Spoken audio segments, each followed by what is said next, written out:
Всем привет! В 2022 году мы должны получить очень много интересных флагманов от брендов и не только. На данный момент начало февраля, и мы уже имеем возможность приобрести около десятка моделей на самом новом и мощном процессоре от компании Qualcomm, а именно Snapdragon 8 Gen 1.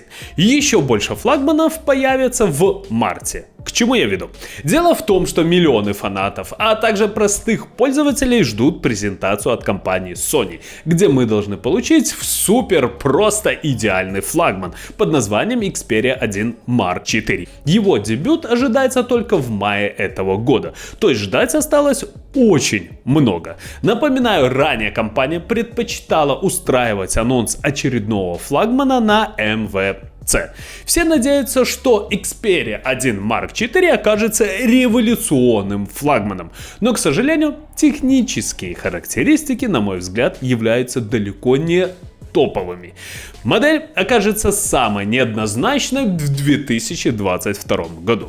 Также стоит отметить, что уже сегодня известны практически все технические характеристики смартфона Xperia 1 Mark IV, и они в некоторых случаях действительно удивляет. Итак, основные фишки его — это мощный процессор Snapdragon 8 Gen 1, 16 ГБ оперативной и 512 ГБ своей флеш-памяти, аккумулятор емкостью 5000 мАч, 3 сенсора основной камеры, каждый на 12 мегапикселей, ну и, конечно же, цена всего $1450. И многое другое. А теперь поподробнее. С вами канал Техноум, поехали!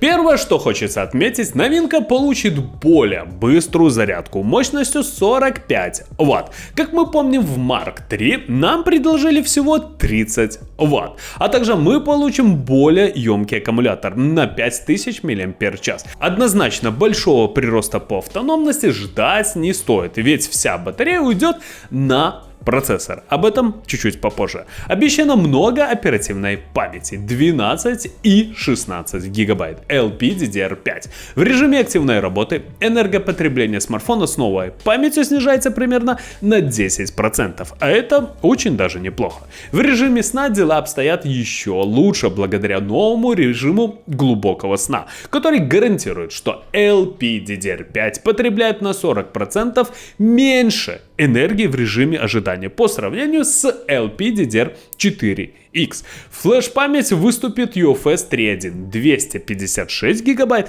и 512 ГБ. Эта модификация добавляет энергонезависимый буфер NAND, нужный для увеличения скорости записи, и функцию, помогающую переводить накопитель в режим сна.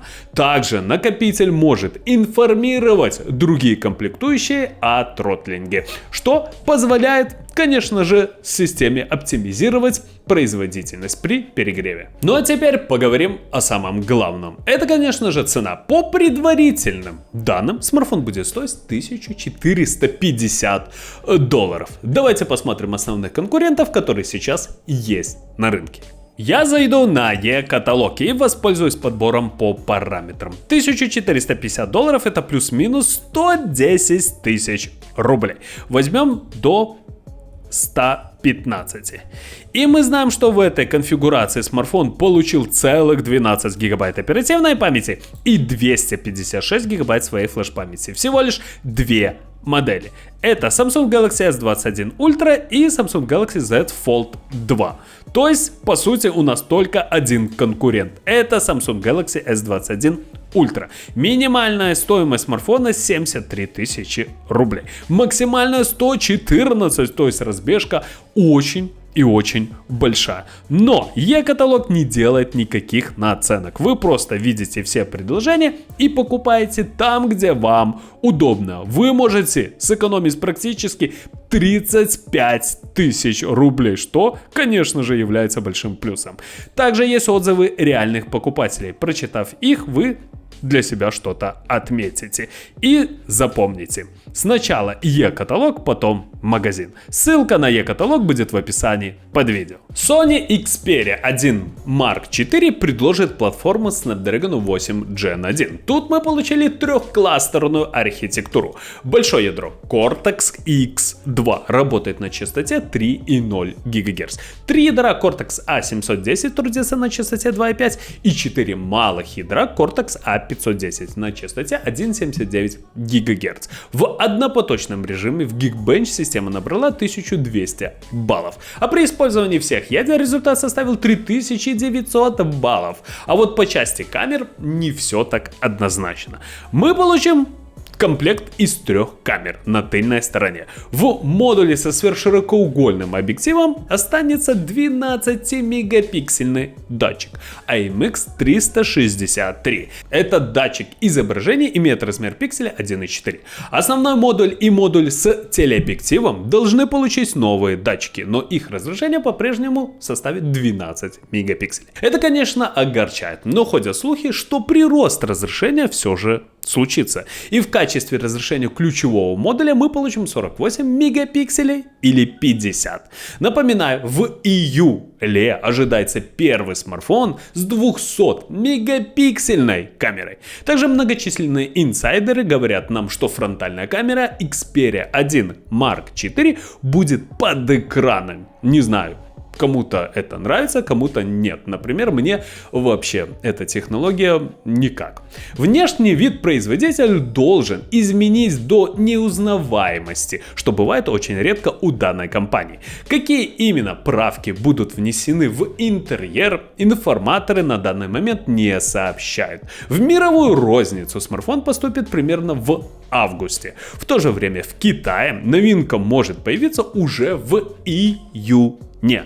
Напоминаю, предшественник Sony Xperia 1 Mark III оснащен 6,5-дюймовым OLED-дисплеем, разрешением 4К с поддержкой HDR, соотношением сторон 21:9 и частотой обновления 120 Гц. Дисплей прикрыт защитным стеклом, самым лучшим и топовым на данный момент Corning Gorilla Glass Victus. Смартфон построен на базе флагманской платформы Qualcomm Snapdragon 888.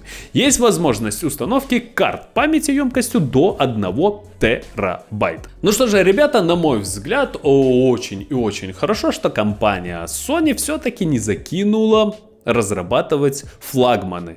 И это очень важно, потому что, как вы знаете, сейчас на рынке очень мало брендов. Это компания Samsung, это компания Apple, это компания Xiaomi.